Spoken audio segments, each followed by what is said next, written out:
Each bottle of whisky contains clues as to what might be inside it. Legal requirements. There are 5 things to look for.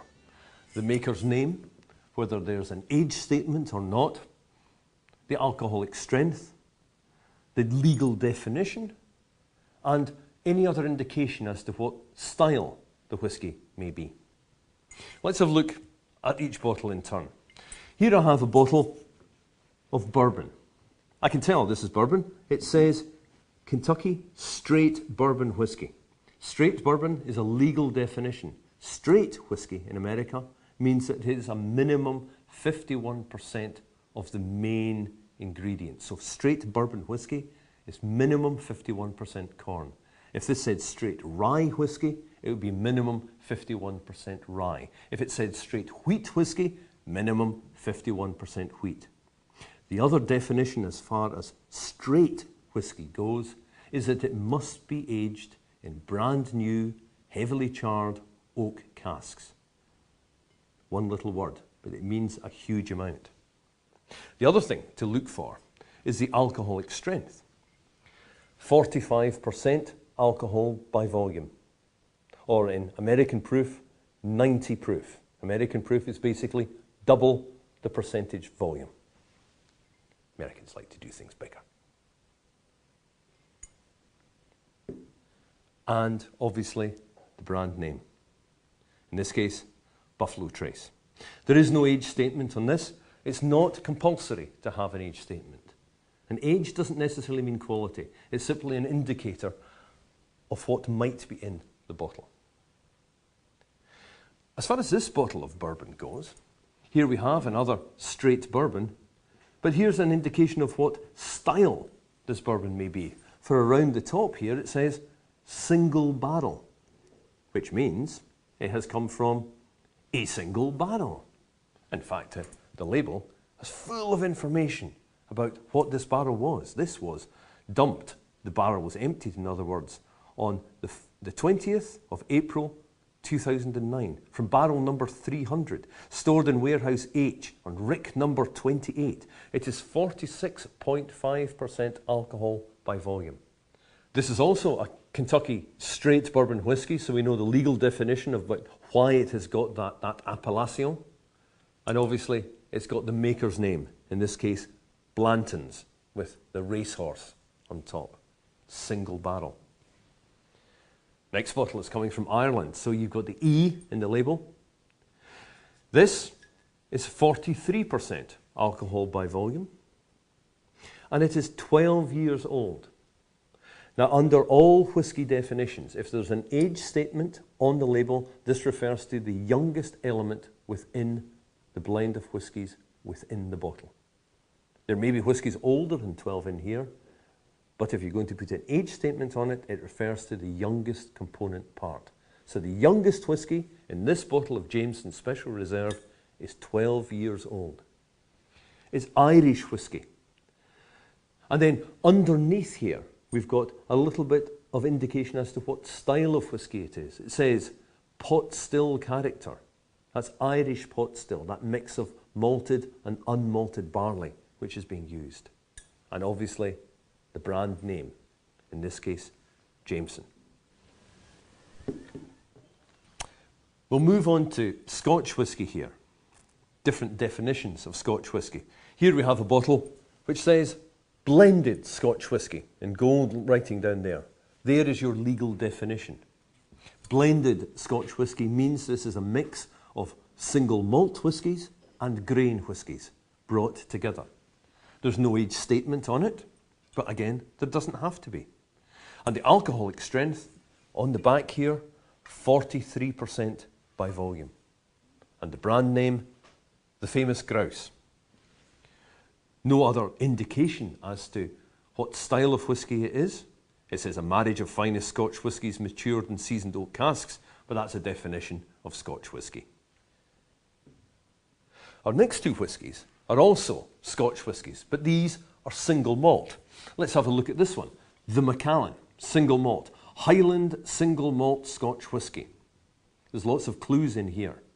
Single malt means that this is coming from one specific distillery, i.e. the Macallan. So if there's a name of a distillery and it says single malt, it has to come 100% from that one distillery. Single, individual, unique, from that one place. It also says Highland. There are various regions within Scotland. Macallan is from Speyside, but Speyside whiskies can also call themselves Highland whiskies. You might see whiskies with Lowland written on them. They come from the southern part of the country. Highland whiskies from above Glasgow right up to the far north. Islay whiskies, I-S-L-A-Y, whiskies from the island of Islay, 100 miles due west of Glasgow. They're the ones that tend to be a bit smoky. Again, we have the bottling strength. Remember, Scotch whisky has to be above 40% ABV. This is at 43. We have the age statement. Remember, Scotch whisky must be 3 years old or above. This is 12 years old. In other words, the youngest whisky that's gone into this bottle is 12 years. And the other thing indicating style is down here. Exclusively matured and selected sherry oak casks from Jerez, Spain. That gives an indication as to what the flavour may be. Sherry oak casks tend to give you rich fruitcake-like aromas. And then looking at the colour, you can see this is going to be quite a big, rich whisky. Lots of clues on here. This bottle here of a Knock is a Highland single malt. So again, it says exactly the same as on Macallan. The only difference, or the only couple of differences here, is it's slightly stronger. It's 46% ABV. It is 16 years old. Youngest whisky in here, therefore, has been aged for 16 years in cask. Again, it is a single malt whisky. In other words, it's coming from this one individual distillery. The thing I want to draw your attention to on this label is this, unchill filtered. Most whiskies, before they're put in bottle, are put through a process called chill filtration. Chill filtration basically stabilises the whiskies. It pulls out fatty acids within the whisky, which might cause the whisky to go cloudy if you add ice or you add water, or the temperature in which it's stored drops too low. And people end up with a glass of cloudy whisky. Many consumers don't like this. So the vast majority of Scotch whiskies, blends especially, and most single malts, will be chill filtered. However, chill filtering can strip out some of the mouthfeel and maybe some of the taste of a whisky. So increasingly these days, you're seeing whiskies which are unchill filtered. In other words, they haven't gone through this process. They may throw a slight haze, and I think you can see on this bottle, there's a slight haze on this bottle. There's nothing wrong with this liquid. In fact, it's got perhaps more flavour than you would expect. So don't be scared if your whisky goes cloudy. It's unchill filtered. It's an important phrase to remember because it's an important phrase to understand on a bottle, an important phrase to help educate people as to why this whisky may go cloudy in your glass.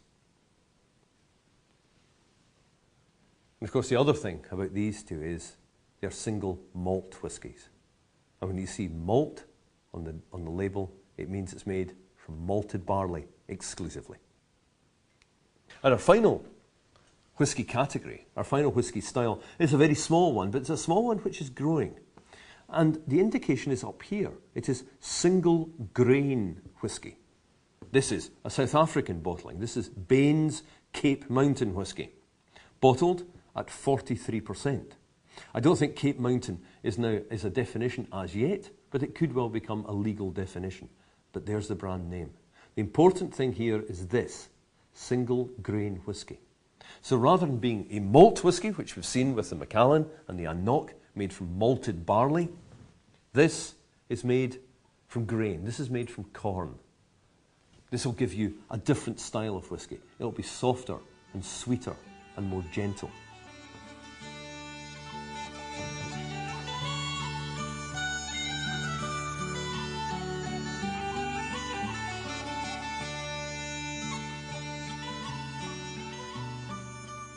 Scotch whisky is governed by a set of regulations enshrined in the Scotch Whisky Act, which is part of UK law, recognised in EU law, and also by the WTO.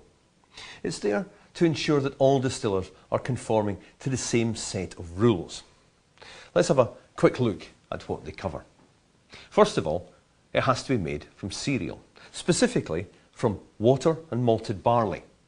The water and malted barley will be covering things such as single malt whisky.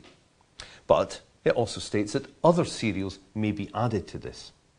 What other cereals, you may ask? Well, that will be wheat or maize, corn. And that is for covering the production of grain whisky. These cereals must be processed into a mash at the distillery in Scotland, obviously. And only endogenous enzyme systems can be used. In other words, you can't add enzymes to convert that starch into sugar. It has to be within the cereals themselves, which is the malted barley. It then must be distilled at that distillery to a strength of no more than 94.8% alcohol by volume. That might seem very strong for single malt whisky, and it is. That comes off the still at about 72%. But remember, grain whisky. Grain whisky is distilled in column stills to a much higher strength. Why 94.8? Well, that's another part of the regulations.